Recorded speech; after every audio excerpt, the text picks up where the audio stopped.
So folks, we have another balance patch on the way to Hearthstone sometime in the near future. If you remember when the Sire Denathrius and Shock Spitter changes went through, this tweet came out saying a bigger patch is coming soon.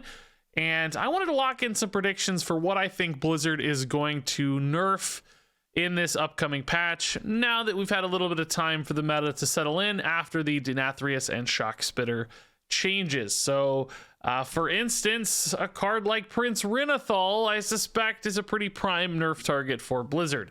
Now, to be clear, I'm not recommending these changes. I'm just identifying the things that I suspect Blizzard is most likely to nerf. And I think Renathal is going to be pretty high on that list. He's still in almost 40% of decks.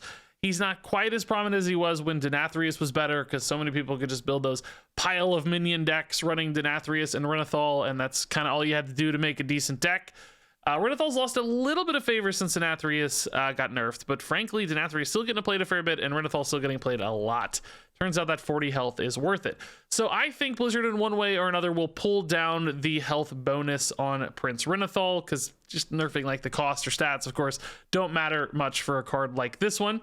Now, as I've written it here, this would also change your deck size to 35 and your health to 35. I think there's a pretty good chance they'll actually disconnect those, and this card might read something like your deck size is 40 and your starting health is 35. It's a little bit less elegant, but it's certainly a much more significant nerf. One could argue 35 and 35 isn't really much of a nerf, because you get the benefit of the smaller, more consistent deck while still getting a little bit of health. There's, you know, some magic numbers here where there's the perfect Renathal. We don't know exactly where that is, but if they lower the health and maintain the deck size at 40, that will certainly be a nerf to Renathal. You'll have less of that bonus, but more of the downside of the inconsistency of the bigger deck. And if that does happen, if they go like 40 and 35, I do think Renathal will fall out of favor for a lot of decks. I think only ones that are really control oriented or really late game focused, that value that health a ton, are going to be able to do that, because those kinds of decks can, number one, have lower consistency. They don't need to hit as smooth of curves, for instance. They don't often look for combo pieces like faster or more combo oriented decks might. So Renathal will probably fall a fair bit if that does happen, but I think a few decks would still be able to use Renathal successfully. Now, I've actually really enjoyed the Renathal era of Hearthstone. I like having more health. I like the shapes of decks in a Renathal world. I like longer games for Hearthstone. All of that's great for me personally, but I do know this card causes a lot of ire. Some people hate having these 40 health decks that are really hard to burn through, makes games take longer sometimes.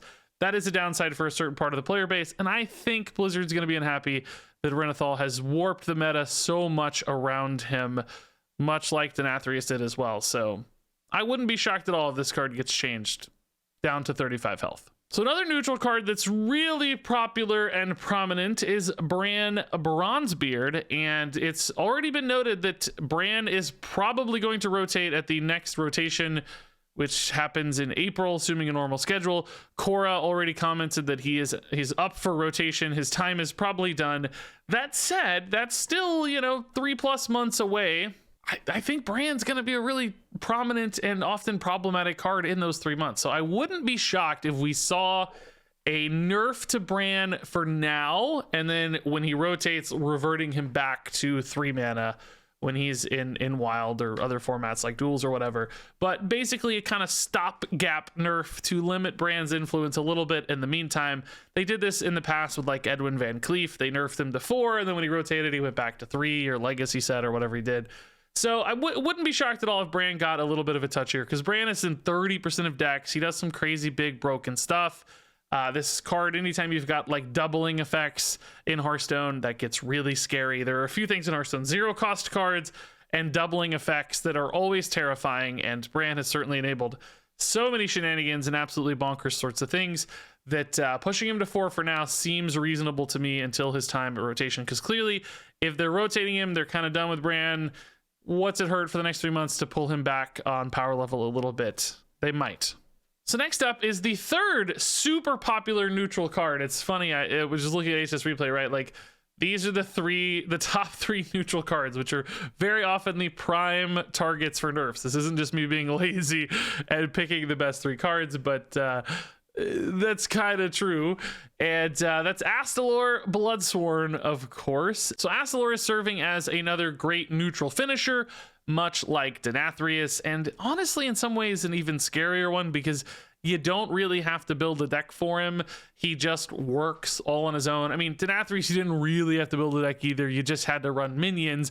You don't even need minions though for Astalor. You just toss him in your deck and he works. And he's 16 damage all on his own. Of course, if you can manage to do some brand stuff because you're a druid or maybe a death knight or whatever, he becomes even scarier with that 32 damage burst. But 16 is often just enough. And the crazy thing is you're getting great value along the way. You're getting a good early game play with the first half. You're getting that solid mid game play. Sometimes that armor is really important. And then you're getting a big finisher. So he's a bunch of value and he's a bunch of lethality, all bundled into a single card. Now, I don't know how exactly they're going to change this one, because Astalor is incredibly elegant in its design. Each step has the same numbers. It's 2 mana 2/2 that deals 2, a 5 mana 5/5 that gains 5, and an 8 mana 8/8 that deals 8, and then 8 more. And then even the Mana Thirst kind of line up as well, like Mana Thirst 4 into a 5 mana play. Of course, you don't really want to play it at 5, but you could, and then Mana Thirst 7 into an 8 mana play. Of course, you don't really want to play it at 8, but it's just this really tidy design. So it feels kind of bad changing numbers. In other words, on this card, you lose some of that cool symmetry. But, you know, pushing Astalor to 9 or 10 seems okay. Just limiting your ability to squeeze in another card with Astalor, maybe some cheap removal, hero power, whatever it is, making him your full commitment for the turn. Still, I think a pretty strong 10 mana play in most cases, but just limiting him a little. I was going to change him to 9, but it just felt so weird because the number 9 doesn't show up on the cards anywhere. At least the number 10 shows up on Astalor, so it kind of made sense. Mana Thirst 10, that's when he becomes playable. So you lose a little bit of that symmetry across the cards, but I think that's the kind of change that would make sense for this one. Nothing else really felt right or good, like changing him along the way, but curious if you guys have another shift in Astalor's power here that might still feel good on the card from a visuals and design standpoint. So next up is Anubracon. This guy is allowing all kinds of crazy big shenanigan plays for Druid, which frankly is losing a little bit of power level. The meta's kind of moved around this a little bit. A lot of aggro decks are coming in to come under Anubracon and racing down the Druids, but that actually showcases its power quite a bit when the entire meta has shifted into this kind of deck. So it might still be relevant for Blizzard to nerf things like Anubracon, limiting the crazy pop-off turns possible on the back of this guy and Brand and all the crazy mana / armor cheat that's available for those just absolutely bonkers turns where Druid can spend like 30-40 mana all at once and just kill you because of the chain that Anubracon starts. So at first I was like, oh, well, we'll just bump up the mana cost, but that just doesn't do a lot in Druid. Druid still gets plenty of mana. They have Guff. You can push this to 11 and it would still maybe be a good finisher for certain Druid decks. So I thought we might need to change the mechanics on this one and limit its pop-off potential. So I said your next 2 minions this turn cost armor instead of mana. So you can still cheat out some stuff. You could still make some big plays if you came into the turn with a lot of extra armor. But if you're trying to use things like Bran and then some of the armor gain cards to set up even more armor in the same turn, you're going to be limited, because as soon as you play Bran and then like an Underking to get your mana, that's it. You're out. That was your 2 minions, right? So this would pull back on some of that crazy potential. If you started the turn with a bunch of armor, you'd still be able to do some nice big things. Play the Brand Denathrius right away. Boom, you're good to go. But it limits those scenarios a little bit. I don't know if 2 minions is the exact right amount. At first I put your next minion, but that felt a little restrictive. Then it would really just be a kind of counter tempo play and would deny any big swings off this. I think it's okay if it swings a little. I think it's okay if there's rewards for setting up a bunch of armor in the future and preserving that armor. That seems to have value to me.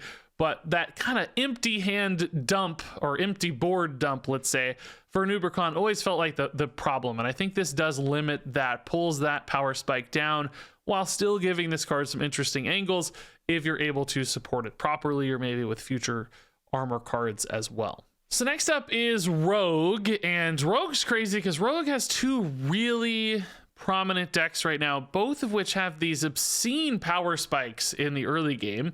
First up is Death Rattle Rogue. You may have seen my video on this one, just cheating out, 4 or 5 crazy minions on turn 4. Just absolutely overwhelming a board with sticky, infectious ghouls too that are really hard to remove and deal with.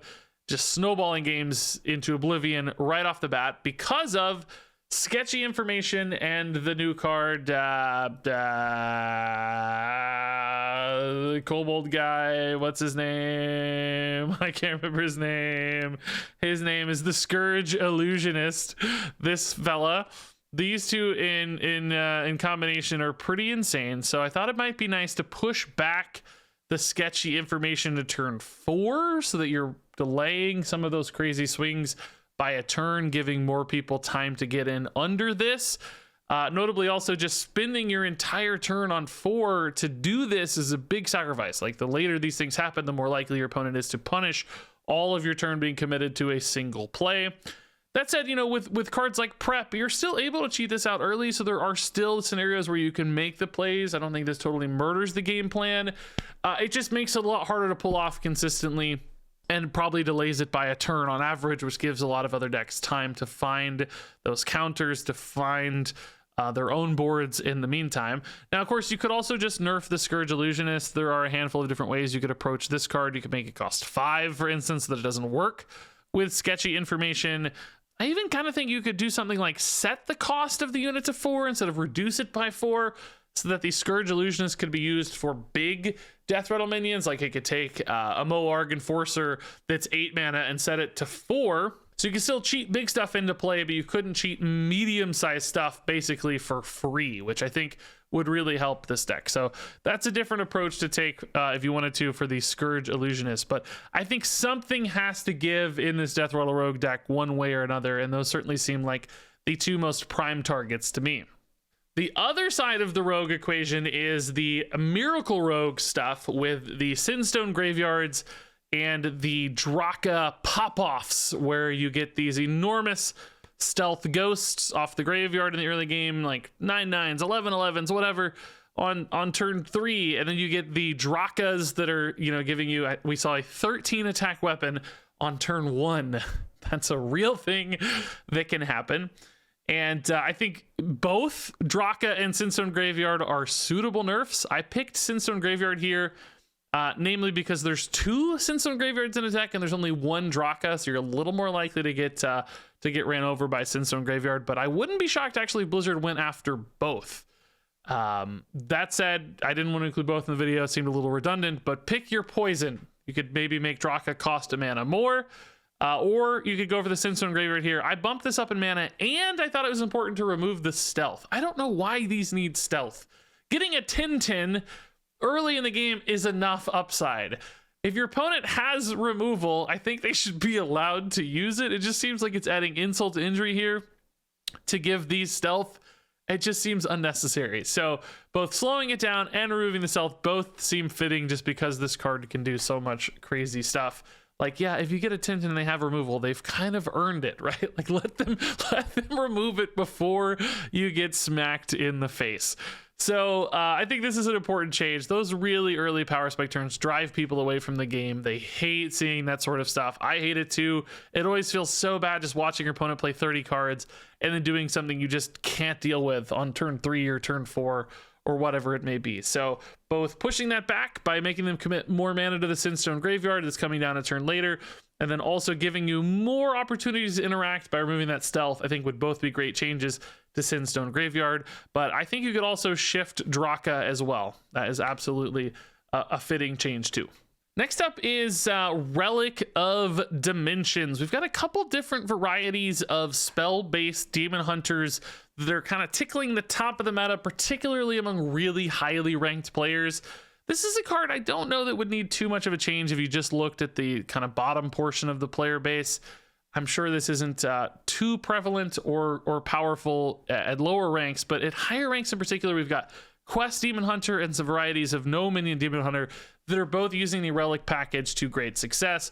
And typically when we see nerfs, it's to cost reduction stuff. And Relic of Dimensions is pretty crazy sometimes when you like double this up or it gets scaled up enough. You're drawing 2 cards, reducing their cost by 5, 6, you know, 8, whatever it is, you're going to get some absolutely monster plays sometimes for 0 mana.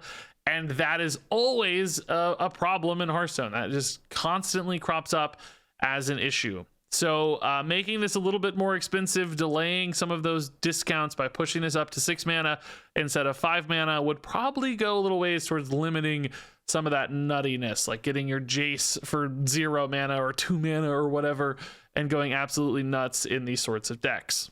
So then my final card is Tome Tampering, and this is one that's dominating wild format. Certainly not very powerful in standard format, and not a relevant change for standard, but wild apparently is just under the reign of terror of Tome of Tampering, and that's usually the sign that a card will get banned. So I put a big X here.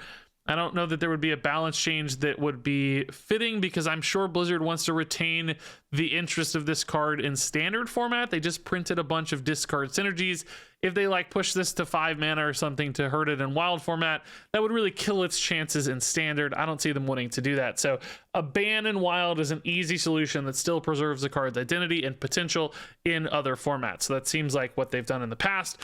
With similar warlock offenders, it always seems to be a warlock that breaks things in wild format. So that seems like a model that would be reflected rather easily here, while still making this card fun for us maybe in standard. Duels, though, honestly, could maybe use a tweak for this card as well. I think this might be a fitting ban in duels. Discard warlocks kind of running rampant in duels as well. So I would be really, really shocked if this card did not get changed, which I think is really good news for wild players. So yeah, I think those are the most likely nerf targets moving into this next patch. That said, I think there are probably going to be some buffs as well, particularly to Death Knight. Death Knight has come in underperforming. I'm sure that's the last thing Blizzard wants for their new class, a topic I will address a little later this weekend with a video. I'm going to talk about how Death Knight has landed in Hearthstone and whether or not that's been a failure. But I think they'll probably want to give Death Knight a little boost to make the decks more competitive. So I'm actually going to save that for a future video, talk about some of the cards I'd like to see buffed to get Death Knight into a good spot. But I'm curious, what cards would you buff in Death Knight, or perhaps other classes as well, if you wanted to see some other buffs that would bring classes into equal footing with some of the more meta powerhouses right now. Share your thoughts on these nerfs. Which cards do you think Blizzard is going to nerf? Is it going to be these?